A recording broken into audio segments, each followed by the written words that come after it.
Olá, seja bem-vindo ao projeto Design Com. Nesse episódio conversaremos sobre design estética com as professoras do curso de Design Gráfico da Escola Técnica Professor Antônio Carlos Gomes da Costa, a ETEPAC. Bom, para iniciar, vamos partir da seguinte situação. O ser humano, ao longo das épocas, ele foi modificando a sua experiência com a estética, né? E aí a gente vai conversar um pouco sobre isso, e essa experiência diz muito respeito à tecnologia, aos valores, à cultura, à forma como o homem vivenciava cada um dos seus momentos. Então, para isso eu trouxe a primeira imagem, vamos ver aqui, para começar a conversar um pouco sobre isso. Nessa imagem nós temos dois vasos, né? Um vaso bem antigo, da antiguidade clássica grega, né? Onde posteriormente a gente entende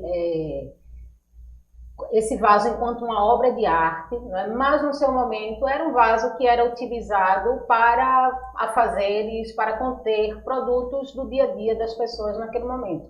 Então, um vaso que servia para guardar vinho, guardar azeite, né? Então, à medida que a história vai passando, o ser humano vai evoluindo, a gente entra bem posteriormente em uma fase onde o funcionalismo ele vai ter um poder muito mais presente, né, nessa materialidade.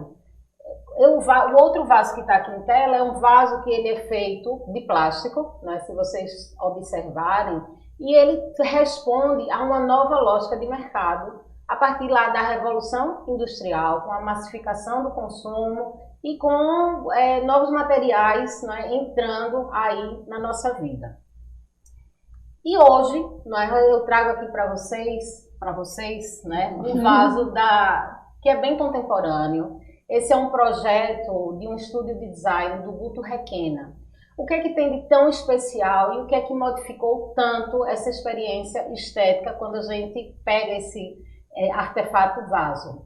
Esse vaso, o material dele é o vidro, né? Um vidro que é um material tão antigo, né, na nossa história, e esse vaso ele foi construído a partir de uma contação de história. O Guto Requena ele grava a sua avó contando histórias, contos, e essa sonoridade ela é passada para o computador, é transformada em um gráfico. Esse gráfico ele é transformado em uma forma tridimensional, gerando essa forma final desse vaso, né? Então, todas essas saliências representam, na verdade, a sonoridade, né? A voz mais alta, mais baixa, um discurso mais alongado que a avó dele, né, realizou ao contar a história. Esse vaso tem uma outra particularidade. Ele foi feito, né, de forma artesanal, usando aquela técnica do sopro, né, de vidro, e o resultado é esse, um vaso que tem, acho que um poder de quase uma memória estética, né, da gente poder pensar nessa memória estética agora. Bom, só para a gente alinhar um pouco e pensar o que é essa estética, né? A estética ela é um ramo, ela é uma ciência dentro da filosofia, não é? Ou um recorte da ciência da filosofia que se dedica ao estudo do belo desde um ponto de vista racional, porque naturalmente o belo ele é altamente subjetivo, não é? Então a gente não pode dar por seguro, não é 100% o que é belo. De qualquer forma, quando a gente traz a questão da estética para o design, uma coisa que sempre é lembrado, né, é a questão do visual. E, na verdade, a experiência estética, o que ela nos tem dito, e a proposta dessa conversa, é que ela pode extrapolar o visual, e a estética ela passa também por um apelo sonoro, pelos nossos sentidos, o tátil, o cheiro, né? O cheiro que nos leva também, acho que de todos os sentidos, é o que tem essa memória mais forte, né? Porque a gente volta aí no tempo. E a ideia é mostrar aqui também outros projetos que agora estão conectando, né, todos esses sentidos em busca dessa estética. Esse projeto daqui, né, que está agora em tela, ele é um projeto da Lego, da marca Lego, né? Tradicionalmente a marca Lego, ele foi transformando essa forma de brincar. Inicialmente a marca era voltada para o público infantil e a Lego foi encontrando outras formas de se inserir no mercado. E recentemente, acho que há 1 ano, 2 anos atrás, eles criaram um projeto que se chama White Noise, né, que é o barulho branco. Então eles criaram uma playlist, né, para as pessoas se concentrarem a partir do ruído que aquelas pecinhas do Lego elas fazem. Né? E isso é muito interessante porque hoje, quando a gente pensa em estética, tudo está muito pensado, não é? Inclusive nesse momento nosso de um capitalismo assim tão exacerbado. Então, quando a gente pega um celular, todos os ruídos, né, de você escrever, de você receber mensagens, notificações, são esses pequenos ruídos que agora estão integrados também nesse nosso fazer de design. Então, esse projeto é super interessante, ele está disponível nas plataformas para quem quiser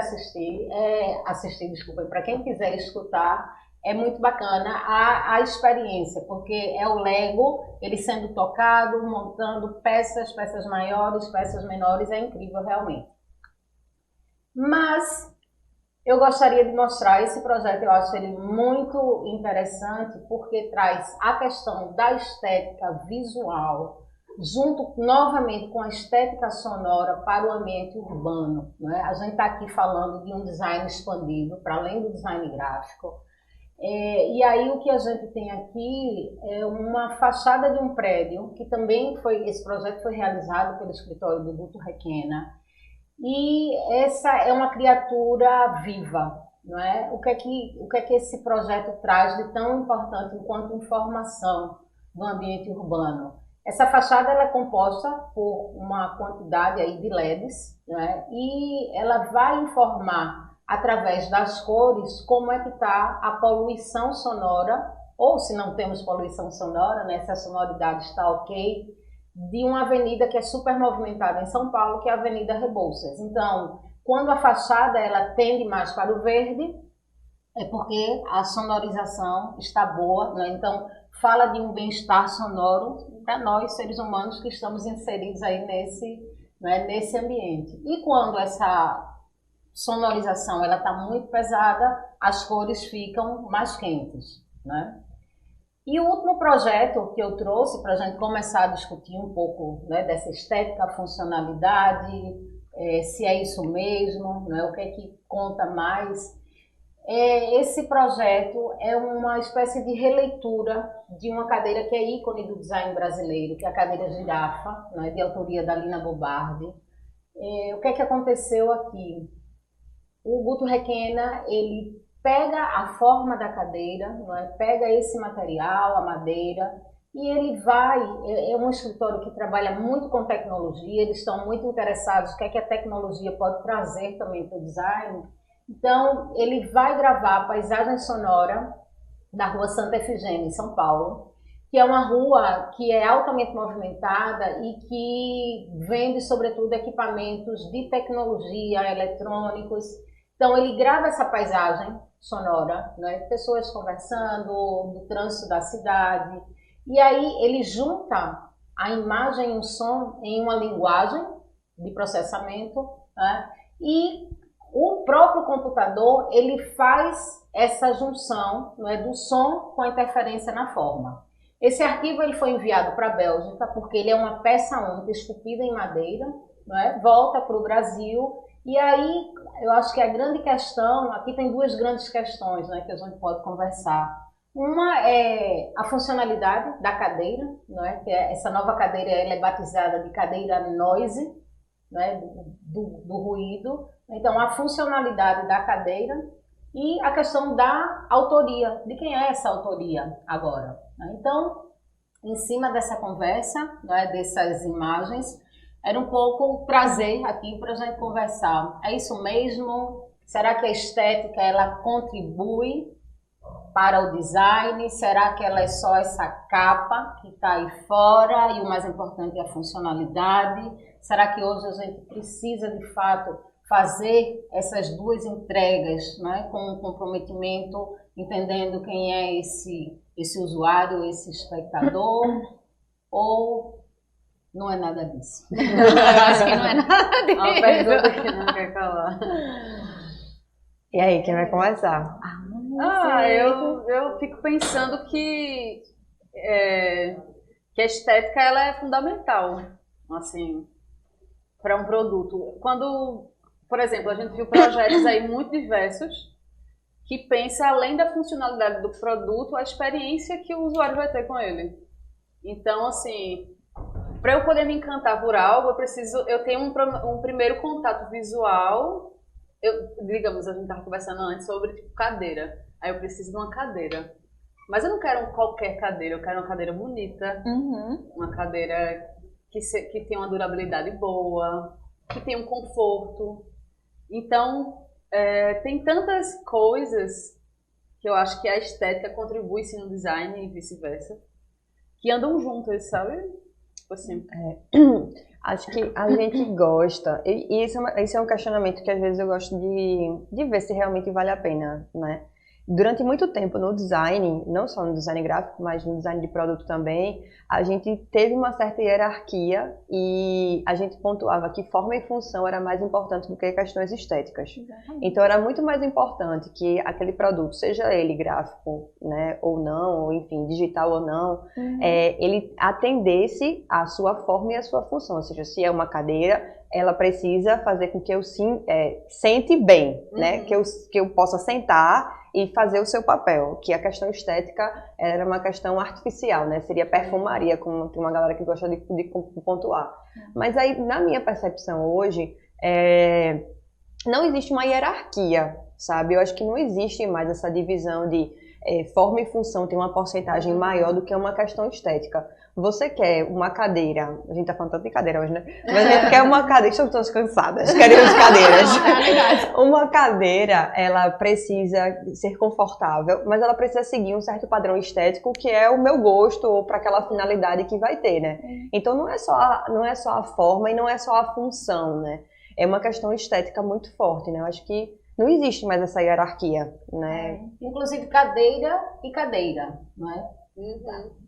Nesse, né, você trouxe essa hierarquia, mas você está precisando de uma cadeira para quê? Exatamente. É uma cadeira para trabalhar, é uma cadeira para relaxar, é uma cadeira para comer. Essa? Tem uma propaganda ótima do eu acho que é do cinema. Cinemark. Que ele vai passando por todas as fases da vida e muda a cadeira, né? A cadeira da morte, a cadeira da infância, da educação. E eu acho que tem muito a ver essa questão da estética. Eu acho que hoje no design a gente busca muito esse equilíbrio, porque já existiu muito esse momento que Fernanda trouxe. E esse momento também que Camila trouxe, né? Que o design ele surgiu para dar essa ordem aos produtos industriais, né? E eu acho que hoje esse equilíbrio ele vem justamente da ideia também da estética, não só como a beleza do belo, mas como a experiência. Então, a maioria dos projetos que a gente está vendo, ele não traz só essa coisa visual. O visual, eu acho, é aquilo que prende logo, né? Aquilo que você vê uma cadeira dessa já faz... Que é isso? A que a gente estava conversando, né? É de sentar, é de olhar. E a estética vem para propor essa experiência total com o produto, né? Se vai ser bom, essa madeira que ela vai lembrar, sei lá, quando eu fui num parque, eu era criança, essa cor, e gira, e lembra de uma história que a gente já estava contando aqui. Então eu acho que vem muito disso, esse equilíbrio entre a experiência, o visual, os sentidos e o uso, a funcionalidade, né? Acho que no gráfico, trazendo um pouco mais para o gráfico, eu acho que no gráfico a gente tem também essa experiência de que lindo, mas não ficou bom para ser um cartaz. Ou então, né, que lindo, mas não ficou bom nesse carrossel, então a gente não consegue ver as informações adequadamente, né? Então, nesse caso, existe uma certa uma deliberação, né, de para onde, para qual público. Por isso que a gente sempre tem que perguntar para quem a gente está fazendo, né? Sempre uma pergunta norteadora. Sim. Sobretudo porque o design, quando a gente fala do design gráfico, né, trazendo um pouquinho mais para a gente, nós estamos o tempo todo lidando com a informação. Sim. Não é? E claro que uma cadeira como essa, os outros projetos, eles também estão lidando com informação. Não é? Só que eu acho que a linha do que foi apresentado nas imagens, eu acho que é uma linha muito mais tênue com a arte, não é, do que quando a gente vem para o design gráfico, que de fato, né, como é que a gente vai...